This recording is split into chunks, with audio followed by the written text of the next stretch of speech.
Welcome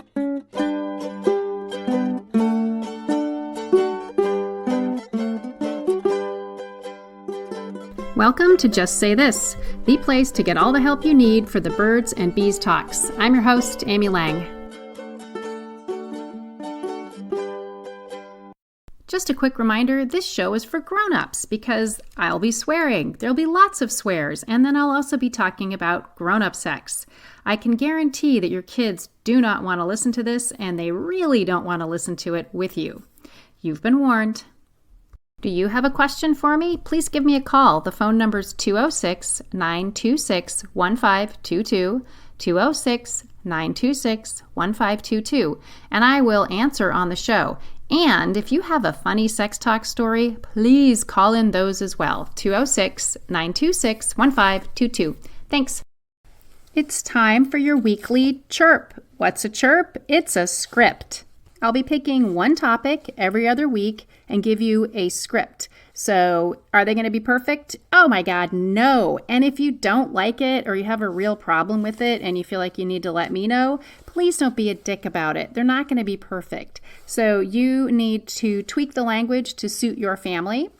The next thing is this. Is it going to get the ball rolling? That's the goal. I'm going to give you one little thing to talk to your kids about and you can get at it. If your kids are younger, you're going to dumb the language down, make it simpler. If they're older, you're going to make it more complicated. These are actually directed at 9-year-olds. So enjoy this week's Chirp. Hey, let's talk about sex toys. And this is perfect timing because my friend Leah Carey is going to be on the show in a couple of weeks, maybe. And she is the hostess with the mostest of Good Girls Talk About Sex. It's a terrific podcast. Leah interviews women and talks with them about their sex lives and their sexual experiences. Alrighty, let's talk about sex toys, shall we? I wanted to say, let's talk about sex toys, baby. All right, I won't sing anymore, I promise. Here's what you can say to your kids about sex toys. And once again, this is an excerpt from my new book, Sex Talks with Tweens. Alrighty, here we go. Sometimes when people masturbate or have sex, they can use something called sex toys. These are different things that are specifically designed for pleasure and to make sex feel better. For example, there's a thing called a vibrator that wiggles and vibrates, and someone can put that against their clitoris. It feels really good. It feels really stimulating. Sometimes vibrators look like penises. Sometimes they're different shapes and sizes. Sex toys are something that is personal, that people use on their own or with their partner. They're not something that get shared around. And they're something that, people use as part of their sex lives to make their masturbation feel better or their actual sex feel better when they're having sex with someone else. I know I've done a podcast episode about this. I don't know if it was specifically about sex toys, but one thing that people often ask me, this is a side note, is whether they should give their teenage girls in particular vibrators. And I am a big old no. Here's why.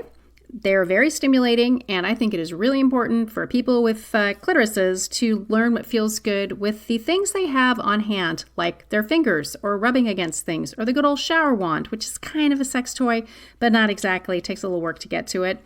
Anyway, they will do better if they know their own body without the help of a sex toy.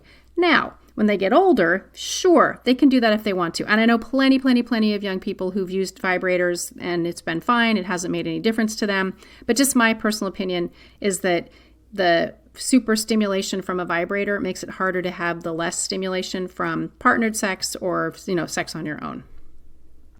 Do you want your kids to feel better than you did when it comes to sex? To feel better about who they are as a sexual person? To have healthier relationships? My Birds and Bees Solution Center has all you need to make this happen and to be their go-to source. There is a deep dive in how to have the talks so you feel confident.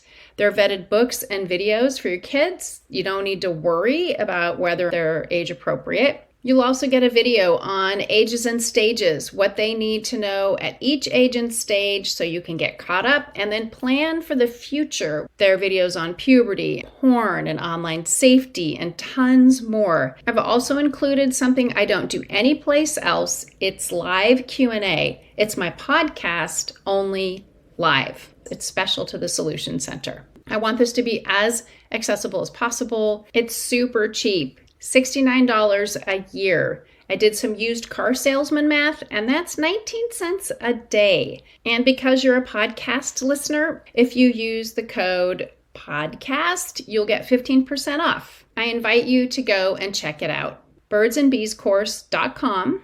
That's birdsandbeescourse.com.